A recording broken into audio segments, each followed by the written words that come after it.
Bem-vindo ao conto Até Você Dormir. Este é o momento de se deitar, respirar fundo e deixar que a tranquilidade da noite tome conta.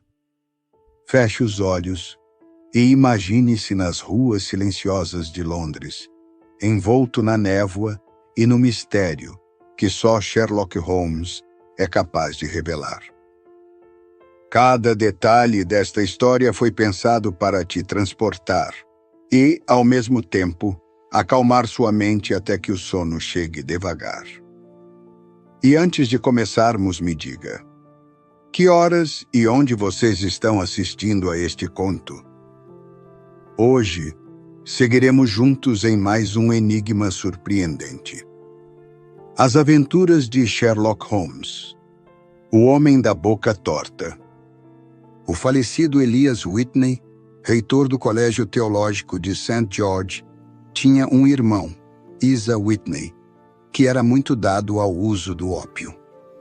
O hábito aumentou, e fiquei sabendo que, devido a um capricho extravagante quando estava no colégio, depois de haver lido a descrição que de Quincy dá dos seus efeitos e sensações, impregnou fortemente o tabaco que usava com láudano, para ver se conseguia o mesmo resultado. Verificou, como tantos outros têm feito, que a prática é mais fácil de se adquirir do que de deixar. E continuou durante muitos anos a ser escravo da droga, tornando-se alvo do horror e do pesar de seus amigos e parentes.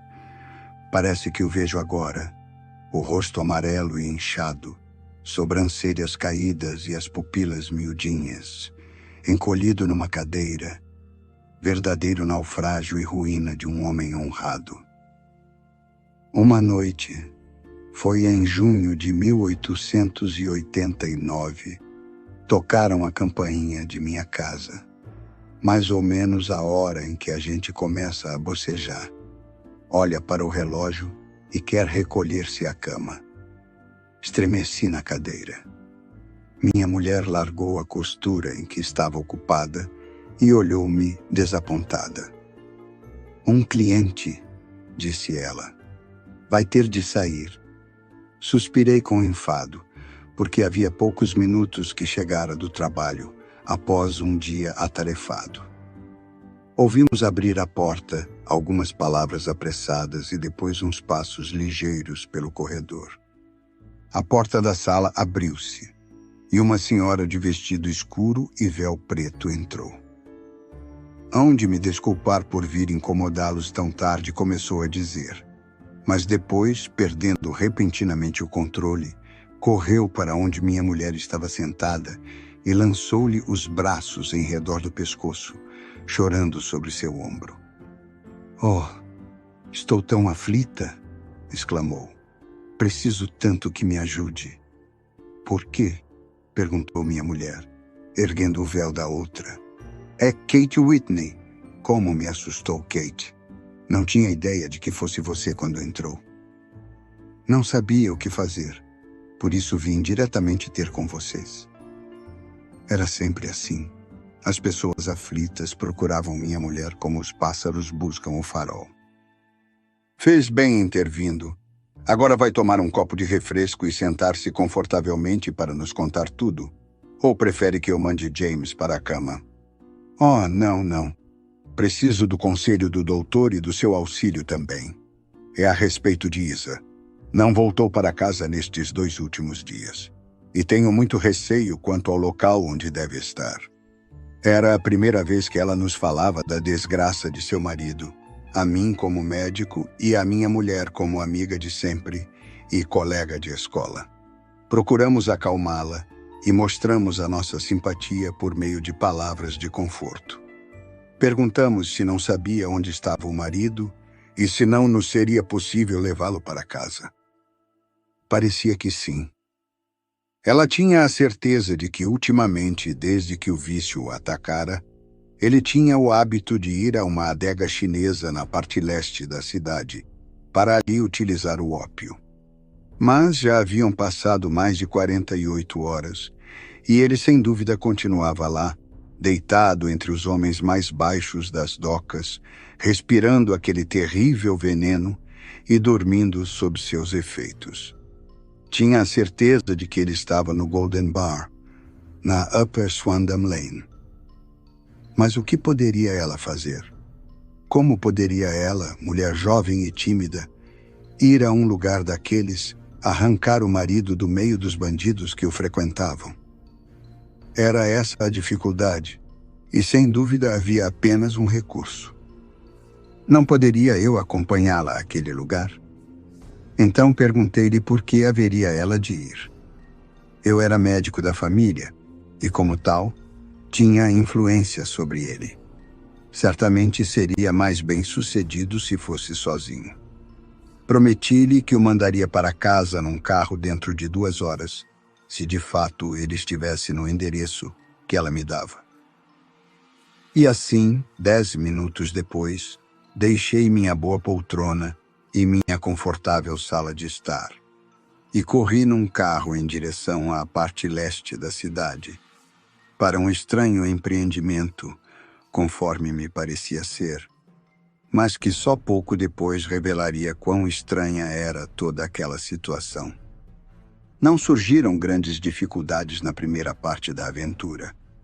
A Upper Swandam Lane é uma viela perto da Ponte de Londres, entre uma loja de roupas feitas, baratas, e uma casa de bebidas, seguindo por uma escadaria íngreme que levava a uma abertura ou buraco lá embaixo, como se fosse a entrada de uma verdadeira caverna.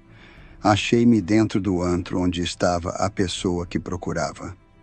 Mandei o cocheiro esperar, desci a escadaria gasta pelos pés dos infelizes bêbados que continuamente ali entravam e, à luz fraca de uma lanterna suspensa na porta, avancei e entrei num salão comprido de teto baixo, com uma atmosfera pesada e cheia de fumaça de ópio, como o porão de um navio de imigrantes.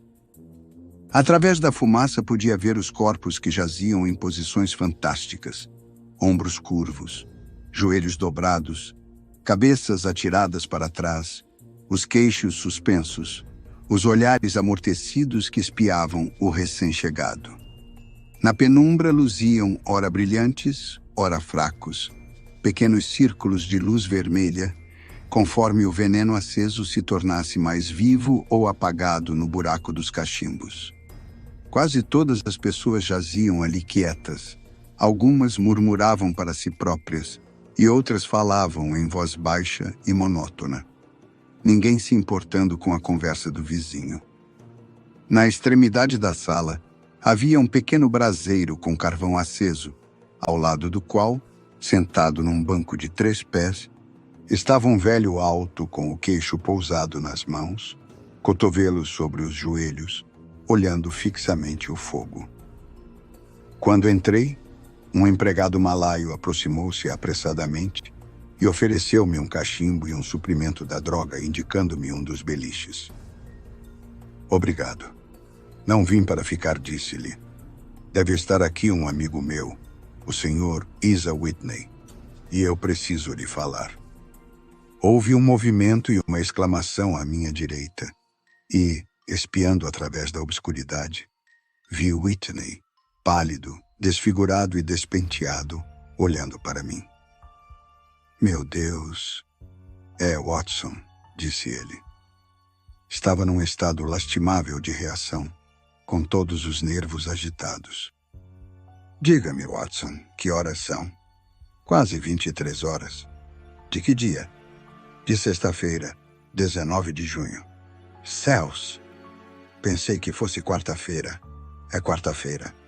Por que pretende assustar-me? Encostou o rosto a um dos braços e começou a chorar convulsivamente. Estou lhe dizendo que é sexta-feira. Há 2 dias que sua mulher o espera. Você devia ter vergonha. E tenho. Mas está enganado, Watson. Estou aqui apenas há algumas horas. Fumei 3 pitadas, aliás, 4. Já não sei quantas. Mas irei para casa. Não quero assustar Kate. Minha pobre Kate, dê-me suas mãos. Trouxe um carro? Sim, está à espera. Então irei nele. Mas devo ter feito despesas aqui. Veja quanto é. Não estou muito bem, Watson. Não consigo fazer nada sozinho. Passei pela ala de beliches contendo a respiração para não absorver a fumaça da droga à procura do chefe. Quando passei perto do braseiro, o homem alto que ali estava sentado puxou-me o casaco e, num tom de voz muito baixo, cochichou. Passe perto de mim e depois olhe para trás. Ouvi essas palavras distintamente e baixei o olhar. As palavras só podiam ter sido ditas pelo velho a meu lado. Mas ele permanecia tão absorto como dantes, muito magro, muito enrugado, arcado pela idade, um cachimbo de ópio tombado entre os joelhos, como se tivesse caído devido à fraqueza dos dedos. Andei 2 passos, olhei para trás e quase não pude me controlar e evitar um grito de admiração. Ele virara-se para que ninguém o pudesse ver a não ser eu. Seu corpo cresceu, as rugas desapareceram, os olhos baços retomaram o brilho, e ali sentado, perto do fogo e rindo da minha surpresa, estava alguém que não era outro senão Sherlock Holmes. Fez um leve sinal para que me reaproximasse dele e, virando-se para os companheiros outra vez, transformou-se novamente no homem trêmulo, caduco, de lábio caído. Holmes, cochichei, o que faz você nesta caverna? Fale o mais baixo possível. Ouço perfeitamente. Se me fizer o favor de mandar embora aquele seu amigo bêbado, gostaria de conversar com você depois. Já tenho um carro lá fora. Então faça o favor de mandá-lo embora. Pode deixá-lo ir sozinho, pois parece mole demais para estar em condições de fazer desordem pelo caminho. Seria bom mandar também um bilhete à sua mulher, avisando-a de que vai me ajudar. Espere-me lá fora. Dentro de uns 5 minutos estarei lá. Era difícil recusar. Os pedidos de Sherlock Holmes eram sempre definidos, como se fossem ordens. Senti, aliás, que colocando Whitney no carro, minha missão estava praticamente terminada, e além disso não podia desejar coisa melhor do que associar-me ao meu amigo numa daquelas singulares aventuras que constituíam a condição normal da sua existência. Em poucos minutos, havia escrito um bilhete à minha mulher e pago a conta de Whitney, que levei até o carro e vi seguir para casa em meio da escuridão reinante. Logo depois, um vulto decrépito emergiu da caverna do ópio e eu acompanhei Sherlock Holmes, que pelas ruas próximas continuava a andar de costas curvas e passos irregulares. Então, depois de olhar para trás, endireitou-se e deu uma grande gargalhada. Evidentemente, Watson, disse ele, você pensa que adquiriu o vício de fumar ópio, além das demais pequenas fraquezas, a respeito das quais, como médico, já me tem dado sua opinião. Certamente, admirei-me muito de vê-lo ali, mas não mais do que eu quando o vi chegar. Vim à procura de um amigo, e eu atrás de um inimigo. Um inimigo? Um dos meus inimigos naturais, ou melhor, uma vítima natural. Enfim, Watson, estou realizando uma investigação admirável e tenho esperanças de poder encontrar uma pista no meio dos murmúrios incoerentes desses bêbados, como já fiz no passado. Se fosse reconhecido nessa caverna, não teria vida por mais de 1 hora, porque já utilizei esse estratagema mais de uma vez. E o ignóbil Lascar, dono do negócio, jurou que há de se vingar de mim. Há um alçapão atrás daquele edifício, perto da esquina do Cais de São. Paul, que poderia contar algumas histórias estranhas sobre o que ali se tem passado nas noites escuras. O quê? Não pretende insinuar que sejam corpos? Sim, corpos, Watson. Seríamos homens ricos se ganhássemos 1000 libras por cada pobre diabo que tem encontrado a morte naquela caverna. É a mais vil armadilha de todo o cais. E receio que Neville Street, Claire tenha entrado para nunca mais sair. Mas deve estar aqui a nossa carruagem. Colocou 2 dedos indicadores entre os dentes e assobiou. Um assobio semelhante respondeu à distância, seguido pelo barulho das patas de cavalos e o girar de rodas. Agora, Watson, disse Holmes, enquanto uma carruagem se aproximava lançando 2 túneis de luz áurea das suas lanternas laterais, virá comigo, não? Se posso ser útil? Oh, um companheiro fiel é sempre útil. E um cronista, mais ainda. O meu quarto nos Cedros tem 2 camas. Nos Cedros? Sim, é a casa do Sr. St. Claire. Hospedei-me lá enquanto faço as pesquisas. Onde é que fica, então? Em Lee, no Kent.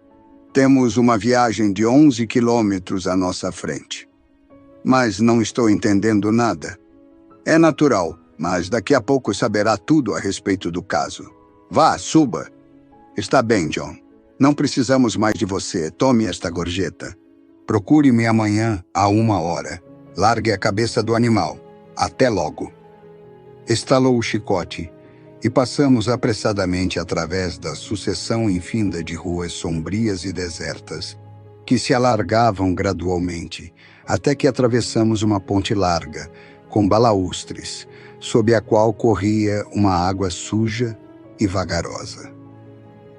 Em seguida, outra grande extensão de casas, onde o silêncio era violado apenas pelos passos irregulares do policial que fazia a ronda.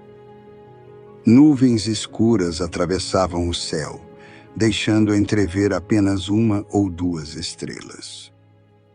Holmes guiava o carro em silêncio, com a cabeça baixa e a fisionomia de quem está perdido em suas próprias meditações, enquanto, ao lado dele, eu me sentia curioso por saber quais eram essas novas investigações que pareciam exigir toda a concentração dos seus pensamentos. Havíamos andado alguns quilômetros e estávamos chegando à beira das vilas suburbanas, quando ele encolheu os ombros e acendeu o cachimbo, como quem está satisfeito por agir do melhor modo possível e com bom resultado. Você tem um dom formidável, Watson. O silêncio, disse ele, o que faz de você um companheiro de inestimável valor. Palavra. É bom ter alguém com quem não seja obrigatório manter conversa, porque nem sempre os pensamentos são dos mais agradáveis. Estava pensando no que direi a essa mulherzinha tão boa quando ela me vir à porta. Esquece-se de que não sei nada dos fatos. Terei o tempo necessário para lhe contar tudo por alto antes de chegarmos ali.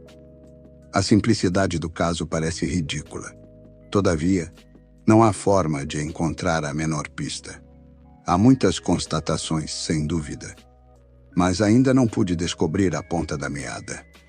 Vou lhe contar o caso concisamente, Watson, e talvez você vislumbre qualquer luz onde para mim é tudo escuro. Conte então. Há alguns anos atrás, precisamente em maio de 1884, veio para ali um cavalheiro de nome Neville St. Claire, que parecia rico. Arranjou uma grande casa, cultivou muito bem os terrenos e vivia de maneira elegante. Travou relações na vizinhança e finalmente casou-se com a filha de um fabricante de cerveja local com quem teve 2 filhos. Não trabalhava, mas tinha interesses em diversas companhias e por isso ia a Londres todas as manhãs, voltando da Cannon Street no trem das 17h14 todas as tardes. O Sr. St. Claire tem agora 37 anos de idade. É homem de hábitos temperados, bom marido, pai bondoso, e todos o apreciam. Suas dívidas, atualmente, não ultrapassam 80 libras e 10 shillings. E tem um capital a seu crédito de 220 libras no Capital and Counties Bank. Não há razão, portanto, para se pensar que tivesse dificuldades financeiras que o oprimissem. Na segunda-feira passada, o Sr. Neville St. Clair foi para a cidade um pouco mais cedo que de costume, alegando que tinha 2 missões importantes a realizar e que, no regresso, traria uma caixa de jogos para os filhinhos.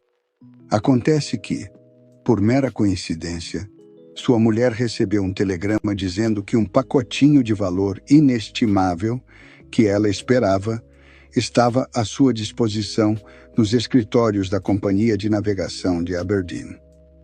Ora, saiba que esses escritórios ficam na Fresno Street, que se ramifica com a Upper Swandam Lane, onde me encontrou esta noite. A senhora Street Clair almoçou, foi à cidade, fez algumas compras e depois seguiu para os escritórios da companhia, onde apanhou o pacote e justamente às 16h35 encontrava-se na Swandam Lane, a caminho da estação. Compreendeu bem? Sim, perfeitamente. Não sei se recorda que segunda-feira foi um dia excessivamente quente e a senhora St. Clair andava devagar, olhando de um lado para outro na esperança de arranjar um carro, porque não gostou nada do local onde se encontrava. Ao descer a Swandam Lane, ouviu de repente uma exclamação ou grito e gelou ao ver seu marido, que, ao que parecia, fazia-lhe sinais para que fosse ao segundo andar da casa onde ele se encontrava. A janela estava aberta e pôde ver-lhe distintamente o rosto, que, diz ela, parecia estar muito agitado. Acenou-lhe freneticamente e depois desapareceu da janela tão rapidamente como se tivesse sido agarrado por trás por uma mão invisível. Numa coisa ela reparou com sua intuição de mulher, que, embora o marido estivesse vestido com o terno escuro com que saíra de casa, estava sem colarinho nem gravata. Convencida de que algo havia acontecido, desceu rapidamente as escadas, porque a casa não era outra senão a caverna onde me encontrou. E correndo pela sala da frente, experimentou subir as escadas até o primeiro andar, quando encontrou o canalha do Lascar, de quem já lhe falei, que a puxou para trás e, ajudado por um dinamarquês que é ali ajudante, empurrou-a para a rua. Cheia dos mais enlouquecidos receios, ela correu rua abaixo e, por sorte na Fresno Street, encontrou um inspetor e diversos policiais que se dirigiam às suas rondas. O inspetor e 2 policiais acompanharam-na e, apesar da resistência do proprietário, dirigiram-se ao lugar onde o Sr. St. Clair fora visto pela última vez. Não havia sinais dele. De fato, em todo aquele andar não havia ninguém, a não ser um aleijado de aspecto hediondo que parecia lá morar. Tanto este como Lascar juraram que ninguém havia estado na sala da frente naquela tarde, e tão decisiva era sua negativa que o inspetor teve dúvidas e quase chegou a crer que a senhora St. Clair tivesse se enganado. De repente, com um grito, ela apanhou uma caixinha de pinho que estava sobre a mesa e arrancou-lhe a tampa. Dela caíram cubinhos de brinquedo. Era a caixa que ele prometera levar para casa. Esta descoberta e a confusão em que o aleijado ficou fez ver ao inspetor que a coisa era séria. Todos os aposentos da casa foram cuidadosamente examinados e os resultados indicavam um crime abominável. A sala da frente estava mobiliada como uma sala de estar e dava entrada para um pequeno quarto que se abria para os fundos de um dos cais. Entre o cais e a janela do quarto há uma estreita passagem, que na vazante fica seca, mas que se cobre de água na enchente, pelo menos com 1,30 m de água. A janela do quarto era larga e abria-se por baixo. Quando o peitoril foi examinado, foram descobertos sinais de sangue no assoalho do quarto. Atiradas para trás de uma cortina na sala da frente, estavam todas as roupas do Sr. St. Clair, menos o casaco. A não ser isso, não havia outro sinal do homem. Ele passara pela janela, sem dúvida, porque não havia outra saída que se pudesse descobrir. E as numerosas manchas de sangue sobre o peitoril davam poucas esperanças de que pudesse ter escapado a nado, dado que a maré estava muito alta no momento da tragédia. E agora, vejamos os canalhas que parecem os mais implicados no caso. Esse Lascar era conhecido como um homem com os mais vis antecedentes. Mas, pelas declarações da senhora St. Clair, sabe-se que ele estava ao pé da escadaria momentos após a aparição de seu marido, sendo, portanto, provável que seja apenas um comparsa do crime. Defendeu-se, dizendo ignorar tudo, e protestou que não sabia nada do que fazia seu inquilino Hugh Boone e que não podia fazer declarações a respeito da roupa do cavalheiro desaparecido. Quanto ao gerente Lascar, basta. Agora falemos do sinistro aleijado que mora no segundo andar e cujos olhos foram os últimos que viram Neville St. Clair. O nome dele é Hugh Boone, e seu rosto hediondo é conhecido por todos os que frequentam a City. É mendigo profissional, embora, para evitar a violação dos regulamentos policiais, finja ser vendedor de velas de cera. A pouca distância da Threadneedle Street, do lado direito, há, como você já reparou, um pequeno ângulo no muro. Ali é que ele se senta todos os dias, de pernas cruzadas, com seu pequeno estoque de fósforos no colo. E como se trata de uma criatura lastimável, uma pequena chuva de níqueis de caridade cai no boné sujo, que jaz à sua frente, na calçada. Já tinha reparado naquele sujeito mais de uma vez, muito tempo antes de o ver como ajudante profissional, e fiquei surpreendido da colheita que faz em tão pouco tempo. Sua aparência, como verá, é tão extraordinária que ninguém pode passar sem o notar. Um tufo de cabelo amarelo, o rosto desfigurado por uma cicatriz horrível que, pelas contrações, lhe fez subir o canto do lábio superior, queixo de bulldog, olhos escuros e penetrantes que contrastam com a cor dos cabelos. Tudo faz com que se destaque da multidão vulgar dos mendigos, bem como pela astúcia, porque tem sempre uma resposta pronta para qualquer pilhéria que se lhe diga ao passar. Eis o homem que era inquilino da caverna de ópio e a última pessoa que viu o cavalheiro que procuramos. Mas um aleijado? Perguntei eu. O que poderia ele ter feito sozinho contra um homem no vigor da idade? É aleijado porque cocheia, mas fora disso parece ser um homem forte e bem constituído.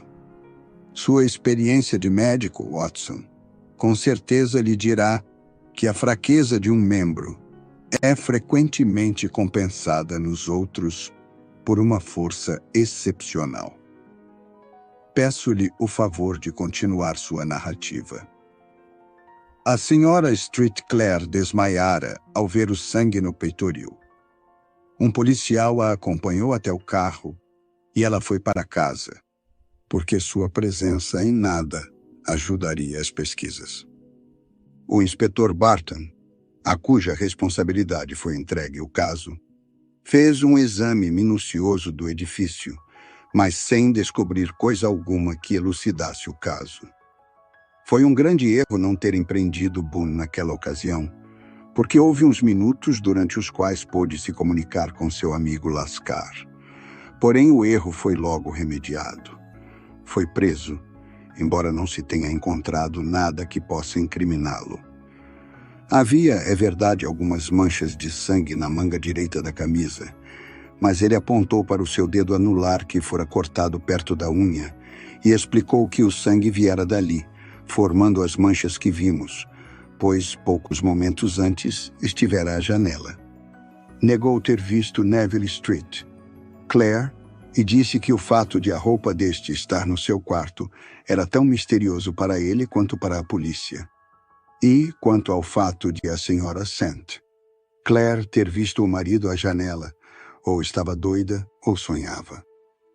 Levaram Boone, protestando em altos berros, para o posto policial, enquanto o inspetor permanecia no local para ver se a vazante traria alguma pista nova. E trouxe, porque embora não tivessem encontrado na lama da margem do rio o que receavam encontrar, foi o casaco de Neville St. Clair, e não o corpo dele que apareceu no baixar da maré. E o que foi que lhe encontraram nos bolsos? Não posso imaginar. Não acertaria. Todos os bolsos estavam cheios de moedas, pennies e half pennies, 421 pennies e 270 half pennies. Não era de admirar que a maré não o tivesse levado, mas um corpo é diferente. Há uma forte corrente entre o cais e o edifício. É possível que o casaco tenha permanecido enquanto o corpo era sugado pelo rio. Disse-me que as outras roupas foram encontradas no quarto. Será que o corpo estava vestido somente com o casaco? Não, mas os fatos podem ser explicados com um pouco de reflexão. Se esse homem, Boone, lançou Neville Street, Claire através da janela, não haveria olhares humanos que pudessem ter visto o ato? Que fez ele, então? Lembrou-se imediatamente de fazer desaparecer as roupas comprometedoras. Pegou então o casaco, mas quando ia atirá-lo fora, lembrou-se de que boiaria, em vez de se afundar. Teve pouco tempo porque ouviu o barulho quando a esposa se esforçava por subir, e talvez já tivesse sido avisado por Lascar da chegada da polícia. Não podia perder um instante. Foi ao depósito secreto de dinheiro que acumulara como resultado da sua mendicidade. Pegou tantas moedas quantas pôde e meteu-as no bolso para que o casaco afundasse. Lançou-o fora e teria feito o mesmo às roupas se a polícia não tivesse chegado, dando-lhe apenas tempo para fechar a janela. É muito acertada essa ideia. Bem, daí podemos formar uma hipótese, à falta de melhor. Boone foi preso, mas nada pôde ser provado contra ele. Há muitos anos é conhecido como mendigo profissional, cuja vida parece decorrer calma e inocente. Aqui terminam as investigações, e o que falta saber é a razão pela qual Neville St. Clair estava ali, onde se encontra agora, e que papel teve esse Hugh Boone no seu desaparecimento. Tudo isso está, como no início, muito longe de uma solução. Confesso que não me recordo de nenhum caso que, no princípio, se afigurasse tão simples e que, no final, apresentasse tantas dificuldades. Enquanto me narrava essas coisas, passamos rapidamente por uma cidade grande e agora atravessávamos um caminho ladeado de sebes. No momento em que ele acabava de contar o caso, havíamos passado por 2 aldeias. Estamos nos limites de Lee, disse o meu companheiro. Atravessamos 3 condados ingleses nesta curta viagem. Começamos por Middlesex, cortamos Surrey e terminamos no Kent. Está vendo aquela luz entre as árvores? Ali ficam os cedros, e ao lado daquela luz está sentada uma senhora cujos ouvidos aflitos já sentiram, sem dúvida, o tinir das ferraduras do nosso cavalo. Mas por que não trata do caso na Baker Street? Perguntei-lhe. Porque é preciso que se façam muitas investigações aqui. A senhora Street Clair, amavelmente, pôs ao meu dispor 2 quartos, e você pode estar certo de que ela dará cordiais boas-vindas a um amigo e colega meu. Temo encontrá-la sem ter notícias a dar-lhe a respeito do marido. Aqui estamos. Alto, alto! Parou o carro em frente de uma casa de campo, cercada pelos prados que lhe pertenciam. Um rapaz, ajudante de cocheiro, correu para pegar na cabeça do cavalo. E de um pulo, segui Holmes pela estreita vereda que conduzia à casa. Ao chegarmos à porta, esta abriu-se e apareceu uma senhora loura, trajando um vestido caseiro leve, enfeitado com filó cor-de-rosa na gola e nos punhos. Ficou ali, uma mão segurando a porta e a outra meio suspensa, aflita, o corpo inclinado, olhos vivos e lábios entreabertos. "Bem?" exclamou ela. "Está bem?" E então, vendo que éramos dois, deu um grito de esperança, que terminou num gemido, quando reparou que meu amigo sacudia a cabeça e encolhia os ombros.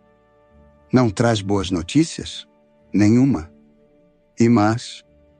Não. Graças a Deus por isso. Mas entrem. Devem estar cansados, pois tiveram um dia longo e fatigante. Este é o meu amigo, o doutor Watson.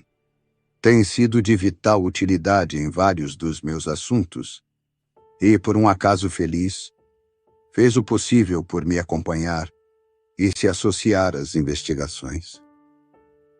"Estou contente por vê-lo", disse ela, dando-me um aperto de mão caloroso. "O doutor há de desculpar qualquer falta aqui em casa, considerando o golpe que tão repentinamente sofremos. Senhora, declarei, eu sou um velho soldado. E mesmo que não o fosse, vejo que não há necessidade de desculpas. Se for possível ajudá-la, ou a este meu amigo, ficarei deveras contente." "Agora, Sr. Sherlock Holmes", disse a senhora, enquanto entrávamos para a sala de estar, onde, sobre a mesa, já estava posta uma ceia fria, "gostaria de lhe fazer 2 perguntas bem claras, e peço-lhe que me dê também respostas claras." "Certamente, senhora. Não faça caso dos meus sentimentos. Não sofro de histerismo nem costumo desmaiar.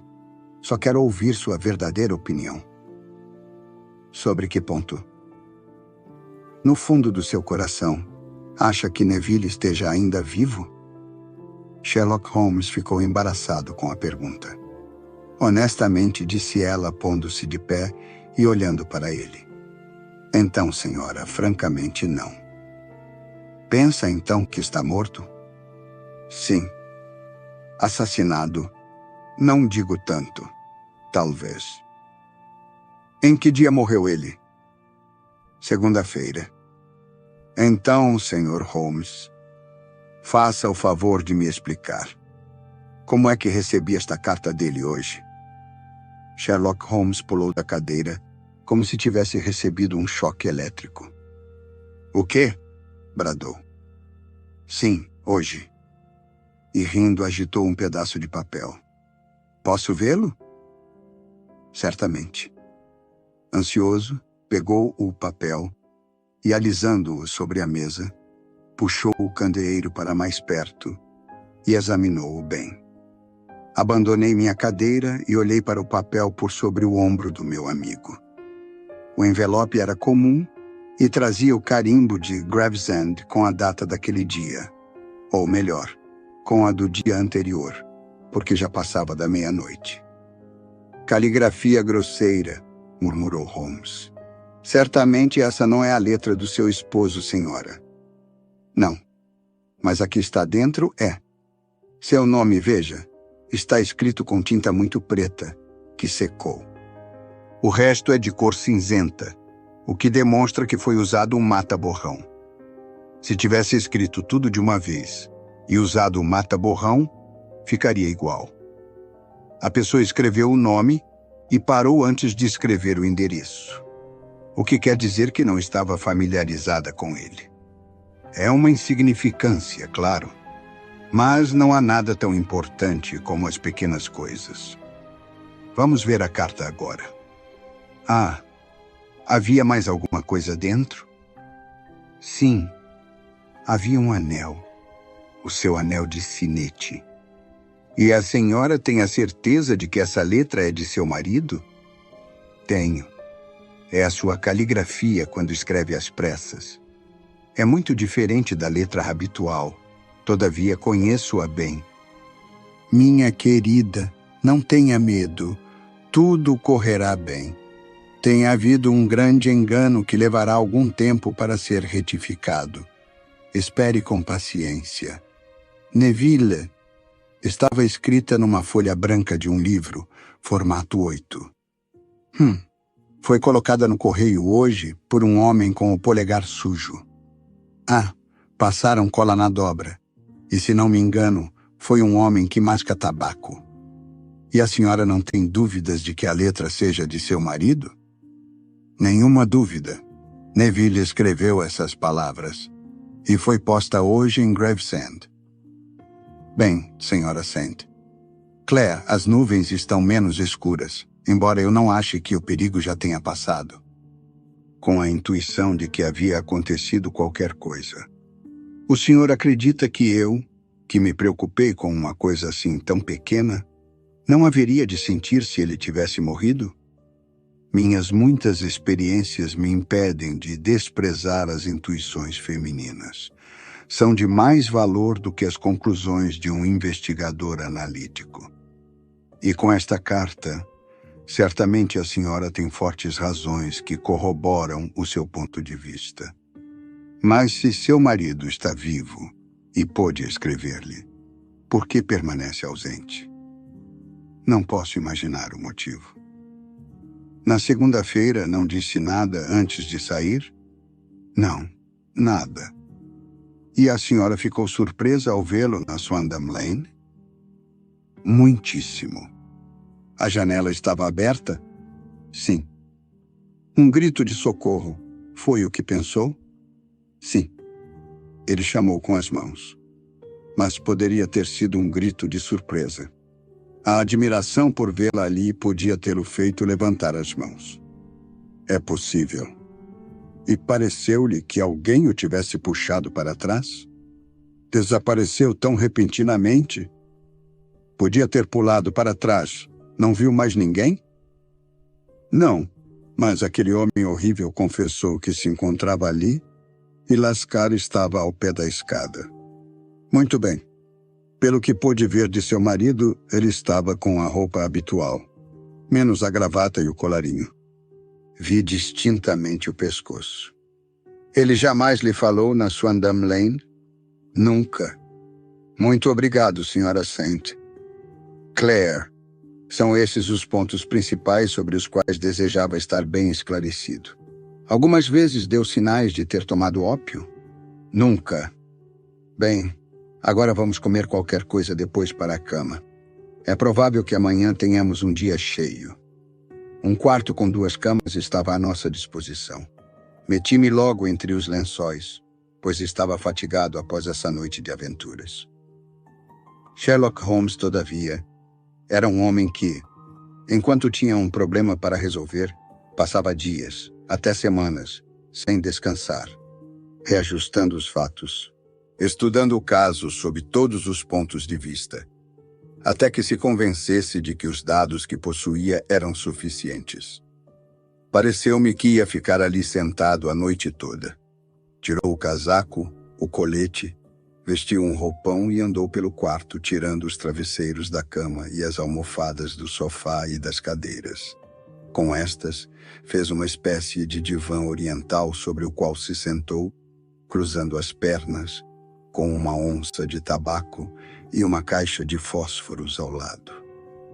À luz mortiça, vi-o sentado com o cachimbo na boca, olhando para o teto e fazendo subir os caracóis de fumaça azul. Caí no sono e acordei com o sol de verão iluminando o apartamento. Estava tudo como quando adormeci, menos o tabaco, que ele havia consumido todo. Está acordado, Watson? Perguntou. Estou. Com ânimo para um passeio matinal? Certamente. Então vista-se. Não há nenhum movimento ainda, mas sei onde dorme o cocheiro. Num instante estaremos prontos. Riu para si mesmo enquanto falava.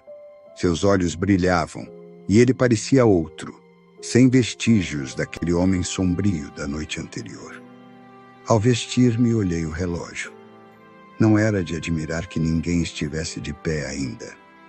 Eram apenas 4h25. Mal havia acabado de me vestir quando Holmes voltou, dizendo que o rapaz estava atrelando o cavalo. Quero experimentar uma teoria minha, disse, calçando as botas. Creio, Watson, que você hoje se encontra na presença de um dos maiores idiotas da Europa. Mereço ser obrigado a voltar para Charing Cross a coices. Mas suponho que tenho agora a chave do problema. E onde está ela? Perguntei rindo. No banheiro, respondeu ele. É verdade. Não estou brincando, disse, vendo o meu olhar de incredulidade. Fui até lá agora, apanhei-a e coloquei-a na minha mala. Vamos, rapaz, e vejamos se serve para abrir a fechadura. Descemos tão depressa quanto era possível e saímos. Lá estava a nossa carruagem. Entramos e logo iniciamos a viagem para Londres. Algumas carroças, levando verduras para a cidade, já se movimentavam, mas as casas estavam fechadas e silenciosas, como se fossem de sonho. Sob alguns aspectos, este é um caso singular, disse ele enquanto fustigava o cavalo com um chicote, até fazê-lo galopar. Confesso que tenho estado tão cego como uma toupeira, mas é melhor aprender tarde a ser sábio do que nunca o conseguir.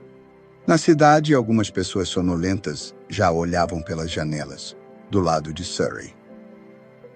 Passando pela ponte de Waterloo, atravessamos o rio e, subindo a Wellington Street, fizemos uma curva fechada e encontramo-nos na Bow Street. Sherlock Holmes era muito conhecido da força policial. Por isso, 2 policiais que estavam à porta o saudaram. Um deles segurou o cavalo enquanto o outro nos levou para dentro. "Quem está de serviço?" perguntou. "O inspetor Bradstreet, senhor." "Olá, Bradstreet, como vai?" Um oficial alto e forte vinha pelo corredor. "Quero falar-lhe, Bradstreet." "Pois não, Sr. Holmes. Venha até o meu gabinete." Era uma sala pequena, com um enorme arquivo e um telefone na parede.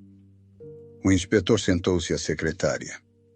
"Em que lhe posso ser útil, Sr. Holmes?" "Vim para lhe falar a respeito daquele mendigo, Boone. Aquele que foi acusado de estar implicado no desaparecimento do Sr. Neville St. Clair, de Lee." "Sim. Está detido até serem feitas mais investigações." "Assim ouvi dizer. Está aqui?" "Na cela." "É calmo?" "Oh, sim. Não dá trabalho. Mas está imundo. É difícil conseguir que lave as mãos e o rosto. Está tão sujo como um caldeirão. Porém, quando o caso for resolvido, tomará um bom banho de prisão. Penso que o senhor concordaria comigo se o visse. Gostaria muito de vê-lo. É muito fácil. Venha por aqui. Deixe aí a sua pasta." "Não, prefiro levá-la." "Muito bem. Venha por aqui, faça o favor." Levou-nos por um corredor, abriu uma porta que estava trancada, desceu uma escada em espiral e entramos por outro corredor, bem caiado, com uma fila de portas de cada lado. "Aqui está", disse, enquanto puxava para trás um painel na parte superior da porta e olhava para dentro. "Ele está dormindo, mas o senhor pode vê-lo muito bem." Olhamos pela grade. O homem estava com o rosto virado para o nosso lado, dormindo e respirando pesadamente. Era de estatura mediana. Estava mal vestido e extremamente sujo. A cicatriz de uma velha ferida vinha do olho até o queixo, suspendendo assim o lábio superior num canto por onde apareciam 3 dentes, como se quisesse rosnar a toda hora. Um monte de cabelo avermelhado cobria-lhe quase totalmente a testa. "É bonito, não é?" perguntou o inspetor. "Certamente precisa se lavar", disse Holmes.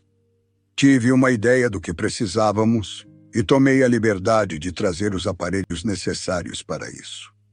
Abriu a mala e tirou, com grande surpresa minha, uma enorme esponja. Ah, o senhor é formidável", riu o inspetor. "Agora, se o senhor tiver a bondade de abrir essa porta devagarinho, depressa o faremos apresentar-se como gente." "Bem, não vejo por que não", disse o inspetor, Ele não é grande recomendação para as celas da Bow Street.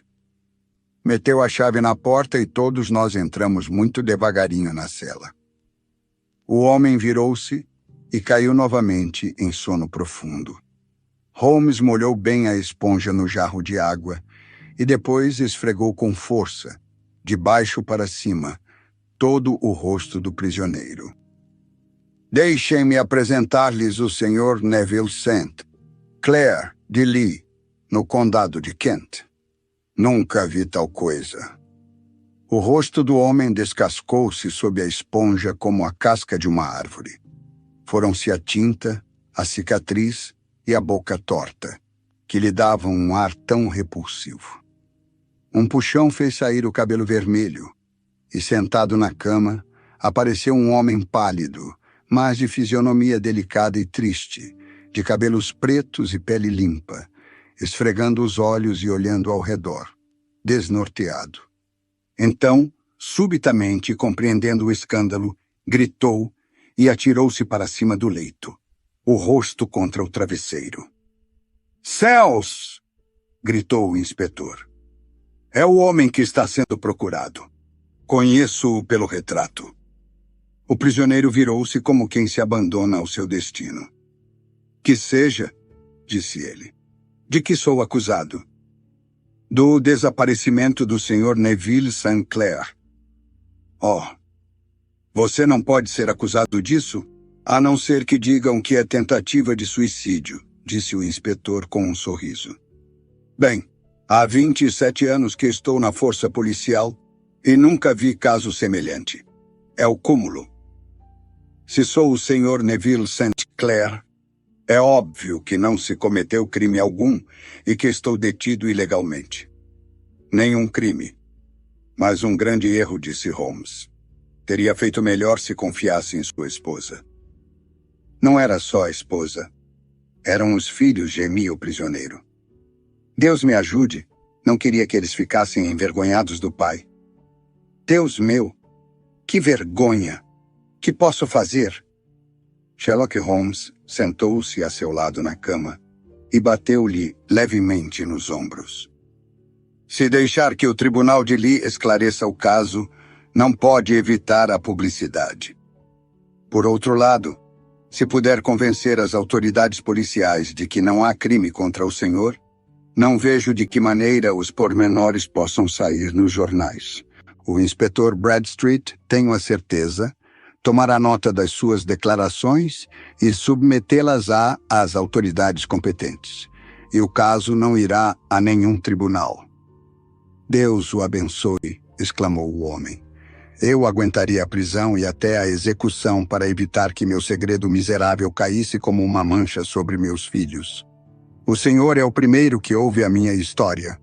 Meu pai era professor em Chesterfield, onde recebi boa educação. Viajei durante a mocidade e trabalhei no palco.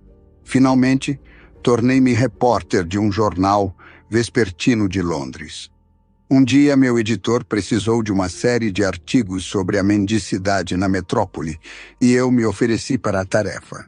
E só tornando-me mendigo amador, poderia obter os fatos em que basear meus artigos. Quando era ator, havia aprendido todos os segredos da maquilagem e fiquei famoso devido à minha habilidade. Procurei tirar vantagem disso. Pintei o rosto e, para ficar tão deplorável quanto possível, arranjei uma boa cicatriz e entortei um dos lábios com o auxílio de uma tira de adesivo. Depois pus o cabelo postiço e vesti-me de acordo. Tomei então posição num dos lugares de maior movimento da City, como vendedor de fósforos, mas realmente era um mendigo. Durante 7 horas fiquei no meu lugar, e quando voltava para casa, à tardinha, descobri, para minha surpresa, que já havia recebido nada menos que 26 shillings e 4 pence. Escrevi os meus artigos e não pensei mais no ocorrido até que, dias depois, avalizei uma nota promissória para um amigo, que foi protestada. Teria de pagar 25 libras. Não sabia para onde me virar a fim de obter o dinheiro quando me lembrei de repente de uma coisa. Pedi 15 dias de prorrogação aos credores e uma licença aos patrões, e passei o tempo mendigando na City, com o meu disfarce. Em 10 dias obtive o dinheiro e paguei a dívida. O senhor deve imaginar como era difícil voltar à rotina cotidiana do trabalho, ganhando 2 libras por semana, quando sabia que poderia ganhar isso num só dia com a minha máscara. Custou-me abater o orgulho, mas o dinheiro venceu e deixei o jornalismo. Sentava-me dia após dia no canto que havia escolhido, com aquela cara medonha, causando dó, e enchia os bolsos de níqueis. Só um homem sabia do meu segredo.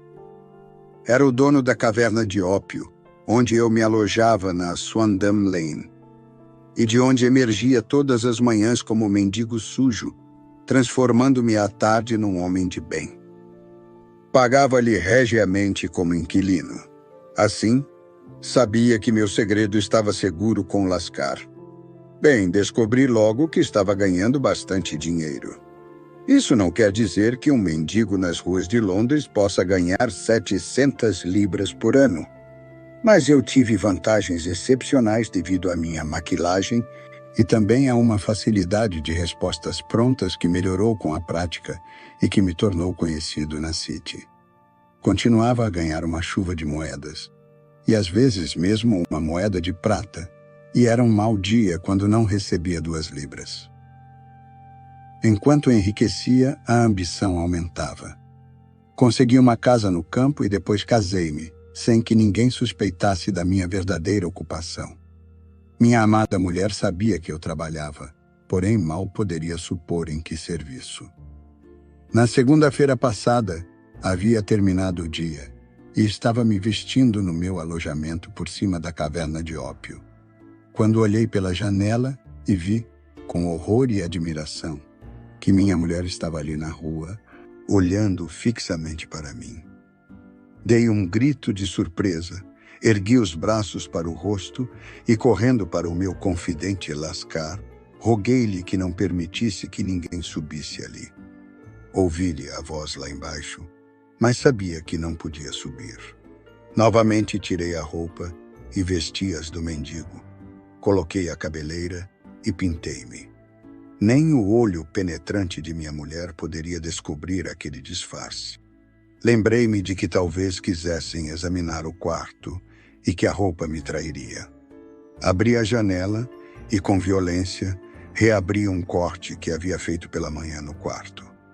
Peguei depressa o casaco, pesado, devido às moedas que retirara do meu saco de couro, onde levava os ganhos, e lancei-o pela janela, de onde caiu no Tâmisa, e logo desapareceu. O resto da roupa tê-lo-ia seguido, mas naquele momento houve uma correria de policiais pela escada, e poucos minutos depois descobri para meu alívio que, em vez de ser identificado como Sr. Neville St. Clair, fui aprisionado como se fosse o assassino. Não sei se há mais alguma coisa a explicar. Resolvi ficar com minha máscara o tempo que fosse possível, e por isso preferi continuar com o rosto sujo. Sabendo que minha mulher ficaria aflita, tirei o anel e confiei-o a Lascar, num momento em que nenhum dos policiais estava olhando, juntamente com um bilhete, dizendo-lhe que não se preocupasse demasiado. Esse bilhete só chegou às mãos dela ontem, disse Holmes. Santo Deus, que semana horrível ela deve ter passado. A polícia tem estado vigiando esse Lascar, disse o inspetor Bradstreet. Por isso imagino como lhe deve ter sido difícil enviar uma carta sem ser visto. Talvez a tenha entregue a qualquer freguês marinheiro que a esqueceu durante alguns dias. Foi isso, concordou Holmes. Não tenho dúvidas. Diga-me, nunca foi multado por mendigar? Muitas vezes. Mas o que era uma multa para mim? Contudo, terá de pagar agora, disse Bradstreet. Se quer que a polícia não dê publicidade a este caso, Hugh Boone tem de acabar. Já o jurei tão solenemente como um homem pode jurar. Dessa forma, é provável que o caso não vá adiante. Mas se for encontrado outra vez, tudo terá de ser revelado. Estou certo, Sr. Holmes, de que não poderemos pagar os seus esforços no esclarecimento de todo o problema. Daria tudo para saber como chegou às suas conclusões. Resolvi-o, disse o meu amigo sentado sobre 5 travesseiros e fumando um pacote de tabaco. Calculo, Watson, que, se formos depressa para a Baker Street, encontraremos o almoço pronto. Obrigado por ouvir esta história até o final. Se inscreva no canal Conto Até Você Dormir para não perder os próximos mistérios e aventuras. E me conte nos comentários qual conto você gostaria de ouvir na próxima vez. Boa noite e até o próximo conto.